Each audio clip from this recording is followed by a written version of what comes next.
Odia trading पाठशाला को आपण मानक स्वागत। आज आम ये भिडियो रे शिखिबा एसएल कौन और कहीं ट्रेडिंग रे एसएल मोस्ट इम्पोर्टाट एवं सठिक एसएल केउंठी लगाइबा।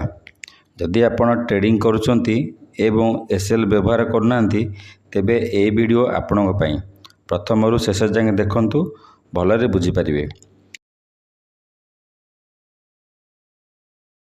ट्रेडिंग रे आमे बाय करबा शिखिले एवं सेल करबा शिखिले हेले ए एसएल कौन एसएल रो फुल फॉर्म हेउची स्टॉप लॉस। आपणक लॉस को कम करबा। स्टॉप लॉस हेउची एमिति एक प्राइस जेउठारे आपणक ट्रेड आपे आपे बंद हो जाए, अर्थात आपण बाय करथिबा शेयर आपणक विपेक्ष रे आसिले ऑटोमेटिक सेल हो जाए। उदाहरण आपण गोटे कंपनी रो स्टॉक को 100 टंका रे बाय कले आउ स्टॉक रो प्राइस 120 जाए गला, आपण 120 रे सेल कले आपण को 20 टंकार प्रॉफिट हैला।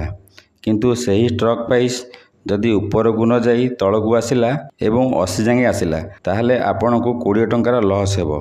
20 टंकार मात्र लॉस आपण को किछि फरक न पड़ी पारे, किंतु जदि आपण 100 टी क्वांटिटी किनि थांते 100 गुणन 20 3000 टंका लॉस होई थांता।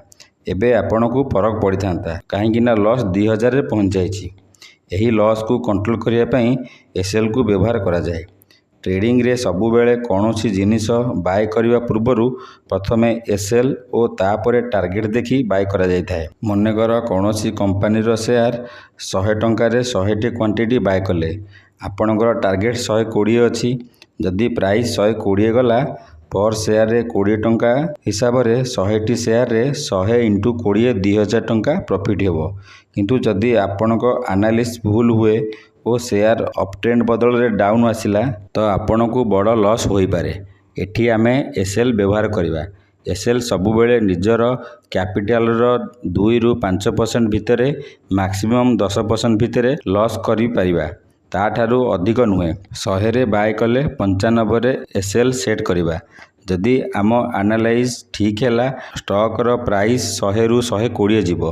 जदि आमर एनालिसिस भूल हैला प्राइस 95 रे ऑटोमेटिक सेल हो जीवो।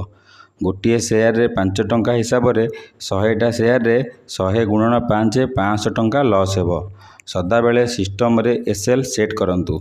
जदि आपण भाबिबे कि मु एसएल लगाइबिनी जेते बेले प्राइस 95 को आसीबो मु सेल कर देबी, ए भूल केबे करिवेनी। आपण सेल करिबा भितरे केते बेले प्राइस 95 रु 75 पळे आसीबो आउ बड़ लॉस हो जिवो आपण जानि परिबे नाही। ट्रेडिंग रे सबु बेले सिस्टम रे एसएल लगांतु।